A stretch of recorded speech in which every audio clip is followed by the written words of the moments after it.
What's up, y'all? I'm Nick Swisher, and with the 54th selection, the 2017 MLB Draft, the New York Yankees select Matt Sauer, a right-handed pitcher from Ernest Righetti High School, Santa Maria, California. Seattle Mariners are next on the selection. Selection. Yeah. Swisher waking us up inside Studio 42. University of Arizona baseball program holding the breath now. This is their prize recruit, Matt Sauer, off the board. Terrific four-year career at Ernest Righetti High School. ERA barely over 1 in 2017.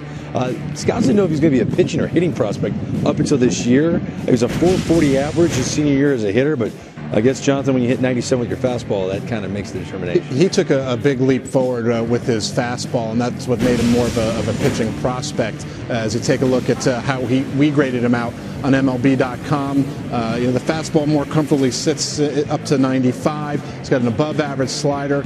Some people think he's got a little bit more of a reliever profile, which has been a little bit difficult. But when you look at what the Yankees have done, and Dan, you and I talked about this, when they took Clark Schmidt, we said, are they going to save some money and maybe go aggressively after a high school arm who could be tougher to sign, might need more money? Matt Sauer's that kind of guy. Yeah, I'm not confused anymore. Now I understand exactly what they're going to do. They took an injury rehab guy with big ceiling, the first pick, saved the money on that, and nailed a quality upside high school arm with their second pick. Again, committed to the University of Arizona, Matt Sauer, drafted by the Yankees. The Mariners are up next. Hello, my name is Rupert Jones. With the 55th pick of the 2017 Major League Baseball draft, the Seattle Mariners take Sam Carlson from Burnsville High School in Burnsville, Minnesota. The Houston Astros are on the clock. Hey, you're looking at the top high school prospect to come out of Minnesota since Joe Mauer in 2001. Sam Carlson's draft stock soared this spring when his fastball gained velocity, reaching 96. Best secondary pitch is a changeup. Scouts believe could develop into a plus pitch. Committed to the University of Florida, thanks in part to his role model, former Gator fellow Minnesota product Logan Shore, who was drafted by Oakland in the second round last year. They work out together. Isn't that right, Jim Callis? That's correct. And Greg, I love this pick. You guys know I've been talking about this guy and how high school right-handers tend to fall a little farther in the draft than they should. This guy should have been a mid-first round pick in my mind. This is a tremendous pick. You're talking about a guy who had some of the best feel for pitching in the draft, and then his stuff ticked up. You mentioned the fastball. The slider's really good. It's one of the best changeups in the draft.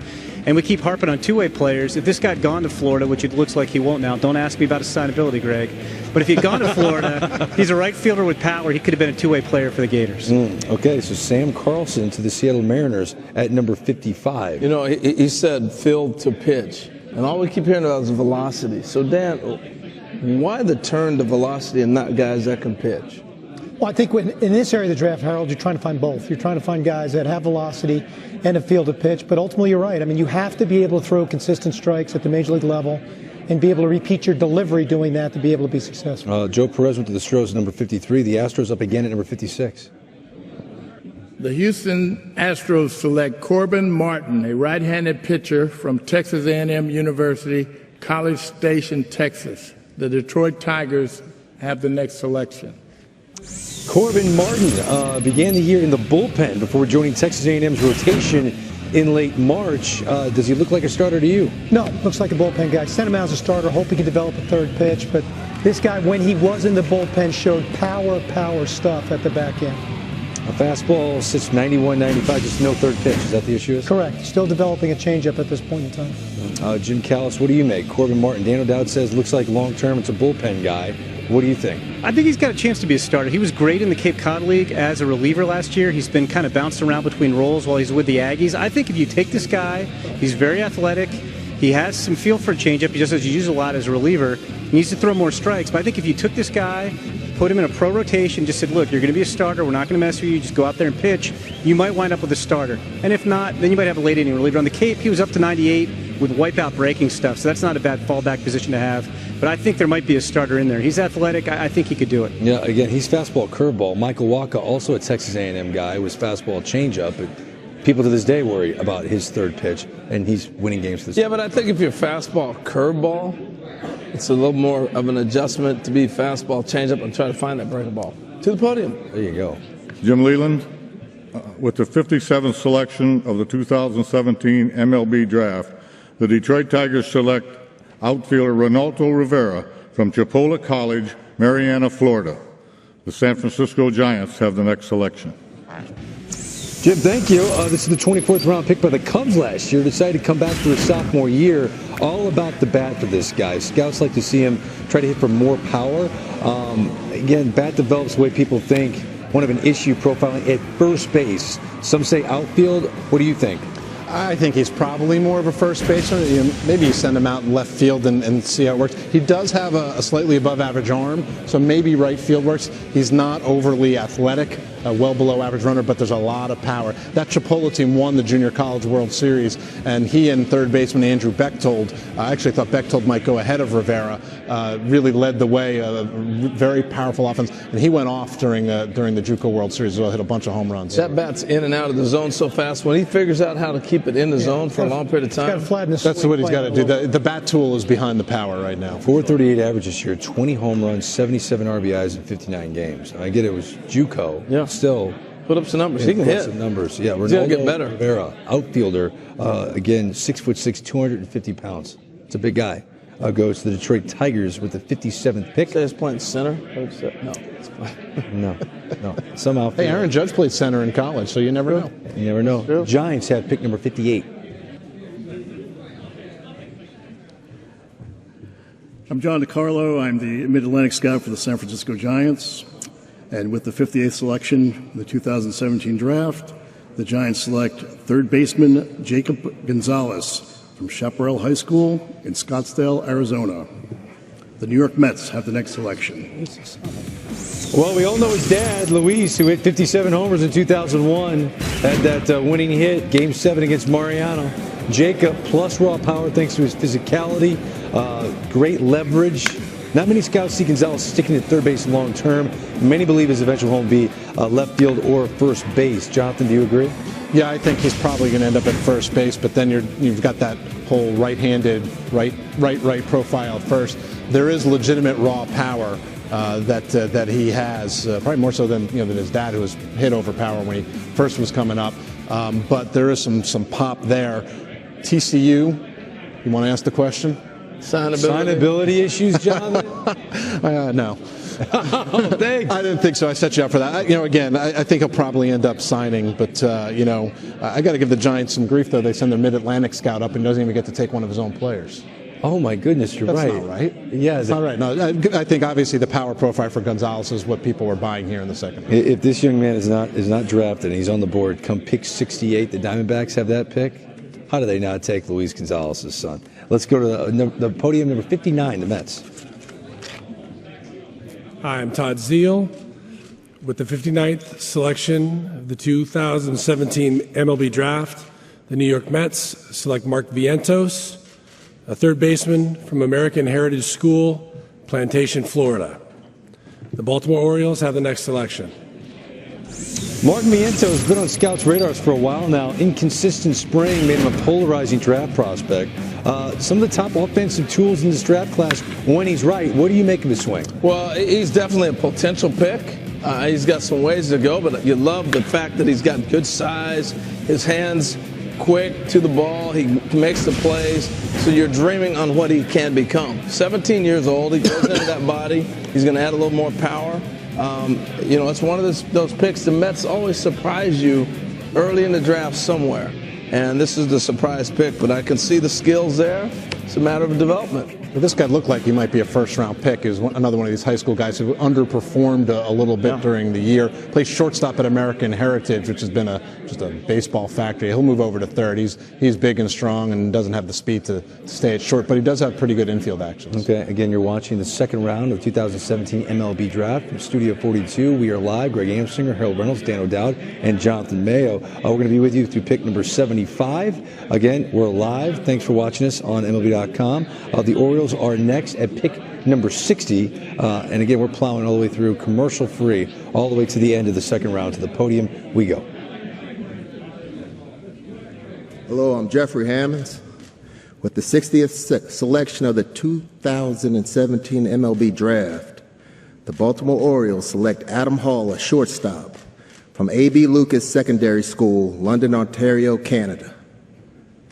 The Toronto Blue Jays have the next selection. Rare middle infielder taken out of high school in Canada on day one. Adam Hall, raw talent, a lot of upside. What makes you think he's got a bright future, Harold? Well, one, because he's been up there in the cold in the Northwest, hasn't got a chance to really get out and play a whole lot of baseball. And the other thing is they want to. These kids travel all over the place to be competitive. And again, we're back to the same thing, very similar to what I just said a while ago. Very raw talent. He's going to get a chance to play, but I love the fact that this is a guy you put in your system and you develop. Yeah, this is a plus athlete, plus run tool. So you're starting with a foundation of two things that are imperative that a middle infielder have. Tim Anderson comp for the Chicago White Sox. Jonathan, what do you think? Yeah, that's not so bad. There were questions of whether or not Tim was going to be able to play shortstop long term. I think the same questions are with Hall. We'll have to sort of see how he develops, adds strength, things like that. But worst comes to worst, he's athletic enough to play in the outfield. Maybe Hall ends up as a second baseman if short doesn't work. But there are a lot of tools there. You just got to be patient. I'm surprised Nick Allen has not gone yet. Well, now signability starts to come into play eventually if we don't hear his name come soon. The Blue Jays up next at number 61. Hi, I'm Lloyd Mosby. With the 61st selection of the 2017 Major League Draft, the Toronto Blue Jays select Hagen Danner, a catcher from Huntington Beach, California. All right, thank you. Hagen Danner, if you watched the 2011 Little League World Series, you may remember a young Hagen striking out 12, homering in the semifinal, leading California to the World Series victory. Now he's standing in our MLB Draft spotlight. Hagen Danner, catcher-pitcher from Huntington Beach, California. I like to pitch, but I also really love to hit, so, it's a hard decision. Firework from Katy Perry. Baby, you're a firework. Come on, show me what you're worth. I like to look at my bat and maybe yell at it a little bit. Let's go. Wake up. I'm glad Hagen can hit. Don't ask me to put a sing grade on him. Takes a very confident young man, knowing that this is going to air on the night of the draft, to sing into a camera. I'm guessing he didn't know that completely. I think he did. Hagen Danner, against 6'1", 195 pounds. You put him on the mound, if that's where you ever wanted to go. I'm reading he could throw 95 on the mound. Yeah, he was touching 95 this spring, but they're going to send him out as a catcher, and I think that's probably the way to go, because it's a lot easier to go from that to the mound. We've seen a lot of guys like that, Troy Percival, Jason Mott, were catchers. You can move him to the bullpen. He has starter stuff. If you wanted him to do that, because he would sit 93 to 94 regularly with that fastball. Good stuff, could mix his pitches, but good catch and throw skills and underdeveloped behind the plate. Hagen Danner, a catcher, goes to the Blue Jays at number 61. Hi, I'm Ron Say. With the 62nd selection of the 2017 MLB Draft, the Los Angeles Dodgers select Morgan Cooper, right-handed pitcher, University of Texas, Austin, Texas. The Boston Red Sox have the next selection. Well, he was the ace of the Longhorns. His numbers were off the charts this season. Over 11 K per nine, 200 opponents average, 2.32 ERA in 89 frames, 4-pitch mix, 96 with the fastball. Gets a lot of ground balls as well. He did have Tommy John. He missed all of 2015. But there's so much to like with this young man. Jim Callis, what do you make of Morgan Cooper? Yeah, he's an interesting guy. Early in the season, when he was sitting 92, 94 and touching 96, he looked like he might maybe even sneak into the back of the first round, potentially, if he kept that up. Maintaining the velocity is going to be the key for him. He was a lot of 88, 92 toward the end of the season. As you mentioned, he does have multiple pitches. They can all flash solid or better at times with a cutter and a curveball and a changeup. Throws strikes, gets ground balls. I think that ability to hold the velocity will determine, does he have a ceiling maybe in the middle of a rotation, or is it maybe more toward the back end of the rotation? But it's a definite starter to look for me. Definite starter to look for you. Morgan Cooper, we all agree with that? Morgan Cooper, definite starter? I'd send him out as a starter and see what happens. Okay, that's kind of the same. I saw Greg Olson right there. Yep. Oh, really? Good comp. That fastball and nasty hook like that. I'm shutting the game down with that. Forget that. Put him in. Okay, Dodgers at number 62. At number 63, the Boston Red Sox, as we make our way to number 75, which will conclude the second round of the 2017 Major League Baseball Draft. Back to the podium we go. Hello, I'm Keith Folk.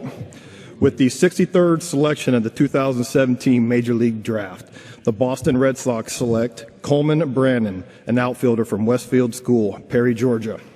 The Cleveland Indians have the next selection. One of the best all-around high school athletes in this year's draft, Cole Brannon, joins a long line of recent Georgia outfielders taken on day one, and now he's standing in our MLB Draft spotlight. Cole Brannon, outfield, Perry, Georgia. One thing most people don't know about me is I had a hunting and TV show, so I love to hunt and outdoors and everything about it. I'll jam the Backstreet Boys every once in a while. I want it that way. Greg, you're so mean, Greg. How you get these guys to do this? They like me. They like me. I like the music they like. Cole Brannon, some scouts say he's a potential 30 steal guy. Combines plus speed, excellent outfield instincts. Not just a speed-only guy, good bat speed. What do you think? What kind of power, Jim Callis, can Cole Brannon project to have at some point?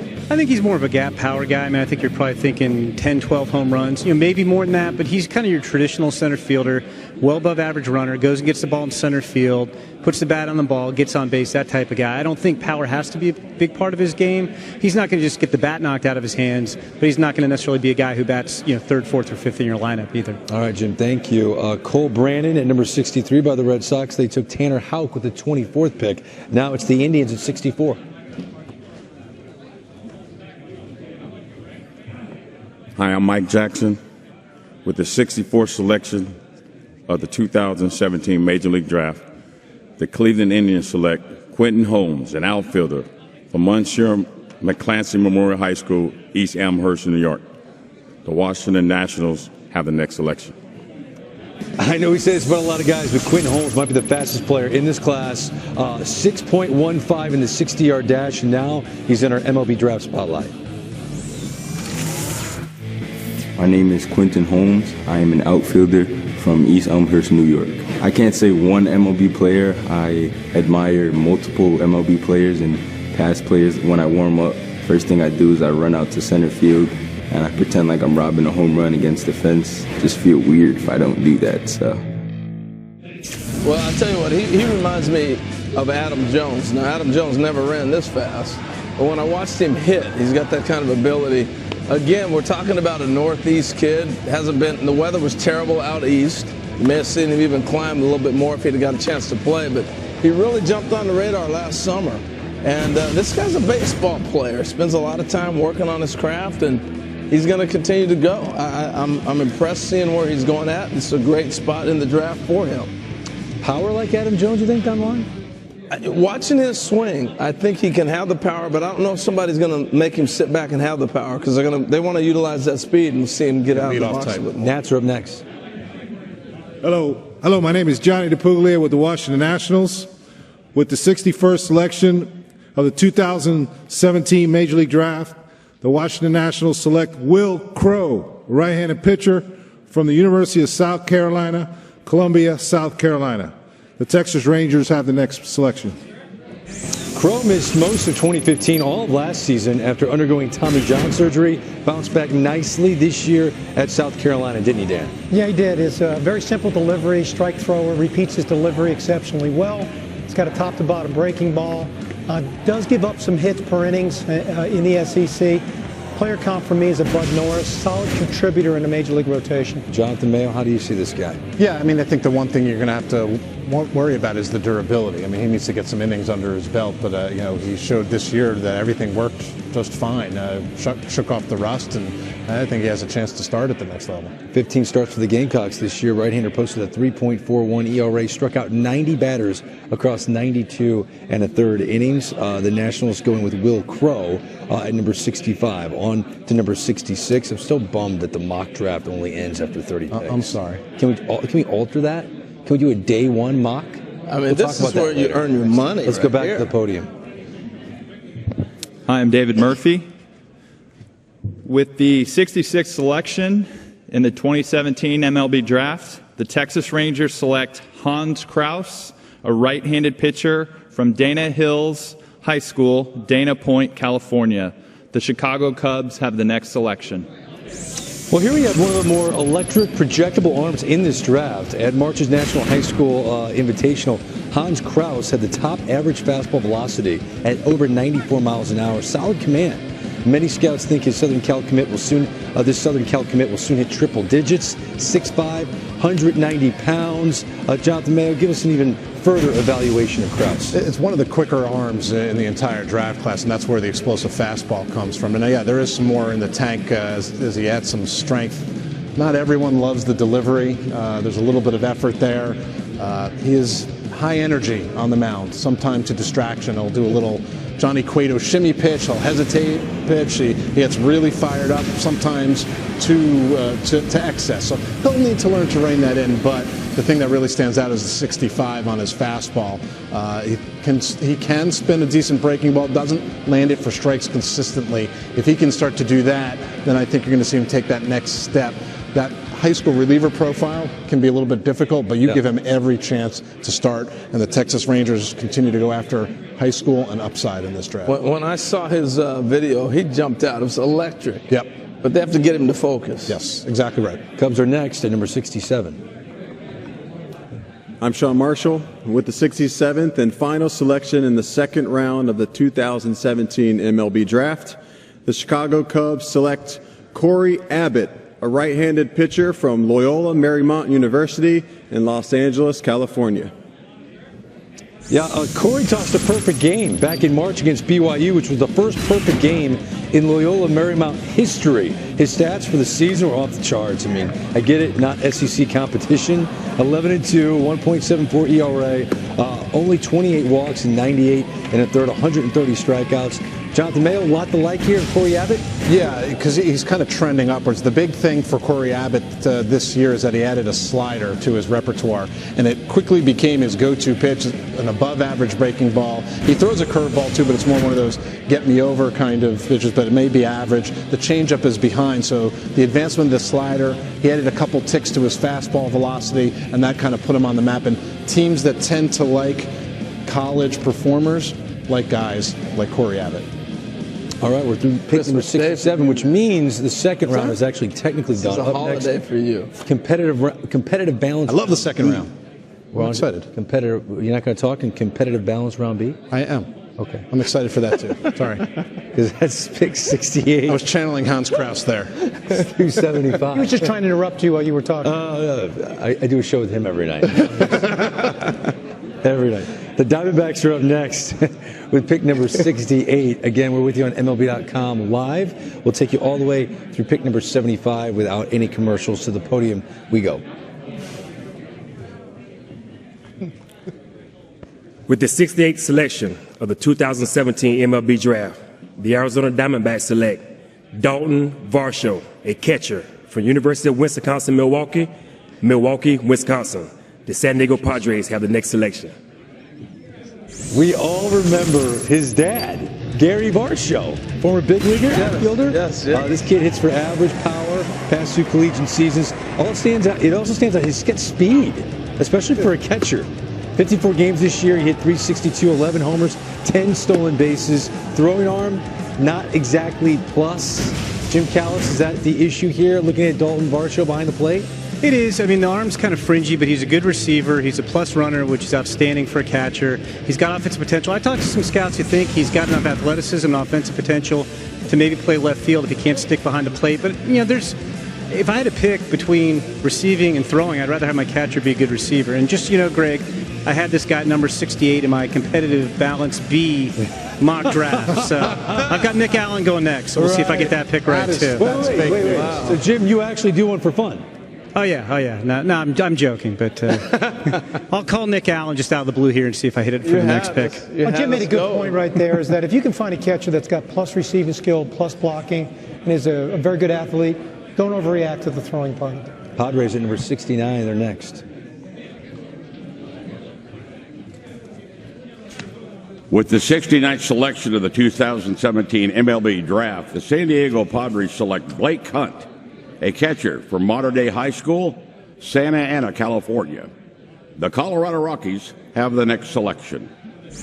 Another catcher off the board. California kid, too. And Jonathan, from what I'm reading, because he added 20 pounds of muscle in the offseason, there's no catcher with more helium entering draft day and Blake Hunt. That's right. You didn't get to say helium like for the whole first round. Now you're trying to cram it in. Many helium. Yeah, I know. That's, people are playing Greg Amsinger bingo at home, so they're very happy right now. Or a drinking game. But Hunt was a really, really good catch and throw guy. One of the better ones in the class. The hit is the question. He's gotten a little stronger. That helped during the Boris Classic, a terrific high school tournament out in Southern California. He had a really good tournament with a lot of people watching, and that raised his profile quite a bit. If you think he's going to hit enough, and clearly the Padres do, they have a chance to develop another defensive-minded catcher from the California high school ranks. That was Austin Hedges. Nicely done. Thank you. He's a big leaguer. If I don't know Austin Hedges' name, we're in trouble. Right? Let's go to the podium. The Rockies are up next. With the 70th selection of the 2017 Major League Baseball Draft, the Colorado Rockies select Tommy Doyle, a right-handed pitcher from the University of Virginia, Charlottesville, Virginia. The Cleveland Indians have the next selection. 6'6", 235 pounds. He was Virginia's closer. Hits 93 with his fastball. Slider's so good. Does he throw it too much, Jonathan? There's some reports out there that he pitches off of his slider other than his fastball. Well, I mean, he's a bullpen-only guy, so I don't think there's as big a problem with it. I don't think he's got the stuff to close, so he's probably, a setup guy, maybe seventh inning. So if he's going to pitch off the slider, if it's that good, I think it's fine. He's got more than enough fastball. He's been up to 96, 97 at times. He's just not there all the time. What the heck happened to Virginia? You had the 7th and 8th pick, then you get your closer. I mean, you would think they're going to Omaha, right? Right. Well, they usually do. They got beat by a good team in TCU. Right, and they were a little short in the starting pitching department. Outside Adam Hazley, who had a good year on the mound, but I think that's probably why. You guys got your game faces on. Excuse me. Just letting you know. But I'm just looking at your setup over here on the desk right now, which is waiting for your paper blob to take over the rest. Yeah, we got a mess over here. We're not at the podium. That's where we're heading now. With the 71st selection of the 2017 Major League Draft, the Cleveland Indians select Tyler Freeman, a shortstop from Etowanda High School, Etowanda, California. The Pittsburgh Pirates have the next selection. Well, playing in a California high school, better known for its basketball program, Tyler Freeman really stood out. Hit over 500 this season, on base over 600. None of his tools considered exceptional, but they're all solid according to scouts. Good hard contact. They love his energetic style. Tremendous makeup, a motor always going, good instincts. Tell us more. I'm seeing comps with maybe a Jordy Mercer of the Pirates here, Jonathan. If you think he can stay at short, I think that could work. And he is a guy that Jim Schlossnagle at Texas Christian was hoping might get there, but again, going at this point in the draft, probably not. And Cleveland's only had 2 picks so far because they didn't pick until 64, and they got Quentin Holmes and now Tyler Freeman. So some interesting upside, I think, with Freeman. I think maybe he moves to second. The comp I got was Mark DeRosa. Like that. Yeah. Hey, I got to ask you this. I mean, I keep saying that's a lot of California baseball. Is it because they're all playing that competitive travel that they're all being seen? Yeah, I mean, that often happens. The funny thing is that if you ask scouts out in California, it was not a great class. It was deep, which is why you're seeing guys more like in the second round and not like way at the top of the draft. Pirates are up next at number 72 to the podium. With the 72nd selection of the 2017 MLB Draft, the Pittsburgh Pirates select Connor Usselton, an outfielder from Southmore High School, Moore, Oklahoma. The Kansas City Royals have the next selection. Usselton was heading toward being a major college football prospect, shining as a starting quarterback as a freshman before turning his attention solely to baseball. It looks like he made the right call. He may have to slide over eventually from center field to right field as a pro as he continues to fill out his frame, but he's got a powerful arm, should make a seamless transition. Jim Callis, do you think? Great arm action. Classic field profile here. Big time arm, all kinds of right-handed power potential, solid runner. I think he looks like he's going to be maybe a plus right fielder defensively if you put him there. What helped him this spring is there were some questions about his bat coming into the spring, and he came out and hit better than expected or better than hoped. I think this is a tremendous value. I thought he could have been a mid-second rounder, so to get him here is a nice value for the Pirates. Right-handed hitting Jock Peterson's the comp, Jim. What do you think? Yeah, I could see that. Jock Peterson's a guy who has kind of solid tools across the board, but maybe not quite with the hitting ability, and that sounds like Connor Usselton to me. I like that one. Okay, thank you, Jim. Usselton, that wasn't mine. I'm just what scouts, what I've read. The Pirates take him at number 72. We only got 3 picks left, Harold. No, it's flown by. You getting emotional? We should go another round. We should. Come on, Dan. Go ahead. Royals are up next. Hello, Mike Sweeney with the Kansas City Royals, and with the 73rd pick of the 2017 Major League Baseball Draft, the Kansas City Royals select Evan Steele, a left-handed pitcher from Chipola College, Marianna, Florida. The Baltimore Orioles have the next selection. Look at Mike Sweeney. I almost memorized that entire script. Evan Steele transferred to Chipola from Vandy before the 2017 season. Has shown a solid 3-pitch mix this spring. Helped them win a JUCO World Series this year. Fastball up to 95, and it's that 3/4 slot that makes it pretty nasty. Yeah, it is pretty nasty, and his delivery was a mess when he first got to Vanderbilt. Kind of got it smoothed out, and then he went to Chipola and really lit it up. Threw a ton of pitches in one of his starts in the JUCO World Series, which kind of seems to be the norm, but it was just one start. Missed a month of the season with thrombosis, so there was always that is there something about the arm action that bothers people? But came back and the stuff was all still there, and he does have a chance to have 3 really good pitches, at least major league average, and an average control. To me, he's a left-handed starter. Thrombosis? Thrombosis. Never heard of that. Yeah, it's a shoulder condition. Thrombosis. The Orioles are at 74, and then we will conclude our coverage of the draft on MLB.com with the Astros. But back to the podium we go for pick number 74. With the 74th selection of the 2017 MLB Draft, the Baltimore Orioles select Zach Lowther, a left-handed pitcher out of Xavier University, Cincinnati, Ohio. The Houston Astros have the last and the next pick. Well, Zach Lowther, a lot of strikeouts in his college career, despite only throwing in the 88 to 92 mile per hour range. He led the Big East in strikeouts each of the last 2 seasons. Also led the Cape Cod League in Ks last year, 123 strikeouts this season, a school record. Jim Callis, what makes this guy so nasty? I think he's just really deceptive, Greg. I've asked that question to so many scouts, and they kind of scratch their heads a little bit too, but you can't deny the results. And even this spring, 3rd in NCAA Division I with 13.4 strikeouts per 9 innings. He's just, sometimes there are lefties who guys just don't see the ball well, and that's the case with him. It's 87, 89 a lot. Tops out at 93. The secondary pitches are really average at best. He doesn't throw. It's not like he's pinpoint control. His control is probably average at best. But guys just don't hit this guy. So you take him here and you run him out in pro ball, and he probably has to prove himself at every level. But so far, nobody's been able to hit this guy consistently, and then the Astros are banking that that'll continue. Jim, thank you. Dan, do you take stuff over performance in college baseball? Sure. Yeah, especially if you feel like there's something that doesn't add up in his ability to consistently be able to do that. And this is where your area scouts come into play, Greg. They know these players so exceptionally well. Yeah. There may be something they feel is prohibiting him from being able to do that. One final pick. It's the Astros. Let's figure out who it is. The Houston Astros pick J.J. Manajevic, a second baseman from the University of Arizona, Tucson, Arizona, with the last pick of the day. Thank you. There's breakout seasons, and then there's what this kid did at the University of Arizona as a junior. Double-digit home runs, slugged over 600 for the Wildcats this spring. After combining for just 7 home runs and a .400 slugging percentage during his first 2 years on campus. Smooth left-handed swing, but what was the adjustment that he made? He just was more on time, more consistently. That people always thought it was there, especially the raw power, and he wasn't making consistent enough hard contact to get to it. He went to the Cape, and he really turned it on there, and he just kept it going this spring. And I like that we're finishing things off with a Pittsburgh area kid. He was from Southwest Pennsylvania, and then went out to Arizona for 3 years. Well, I know you kind of facetiously saying that, but I'm telling you, coming from a cold weather state like that.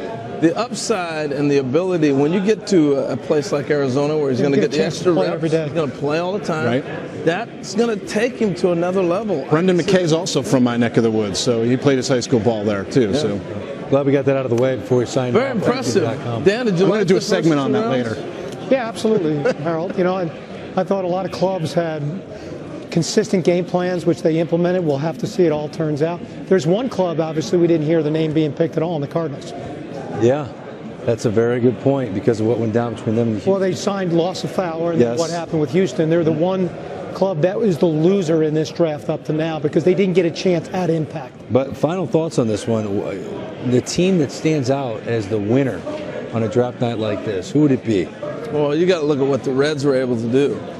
You know, you get Hunter Green, and then you also end up with the other kid that they got, the other Jeter Downs. Yeah, the other freshman. The other high school player. I like that. I like what the Padres did. I like what the Rangers did. I think there's a lot of athleticism that teams look for. I thought it was good. One thing I know about the draft is I'll let you know 5 years from now.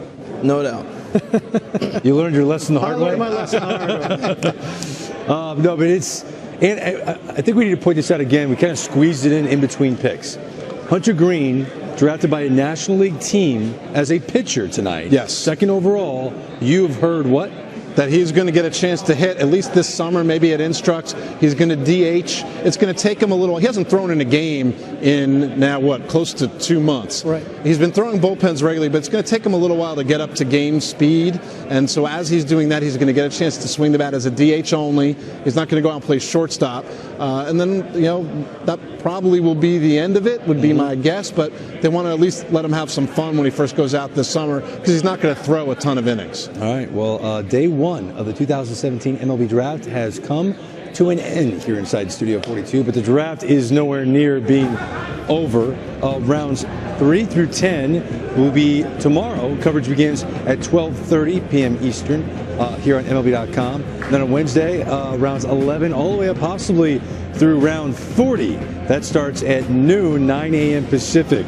Again, for Jim Callis, Jonathan Mayo, Dan O'Dowd, Harold Reynolds, my name is Greg Amsinger. Thanks for watching on MLB.com.